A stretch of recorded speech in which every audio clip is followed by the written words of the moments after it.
Antes de desistir, ouça o que Deus está dizendo a você agora. Você já sentiu medo do futuro? Já ficou paralisado diante de uma situação que parecia impossível? Deus declara em Isaías 4:1 e 10: Não temas, porque eu sou contigo. Não te assombres, porque eu sou o teu Deus.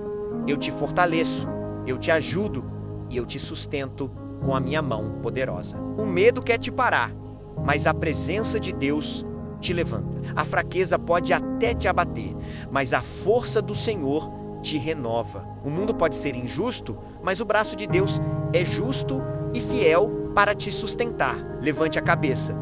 Você não está sozinho.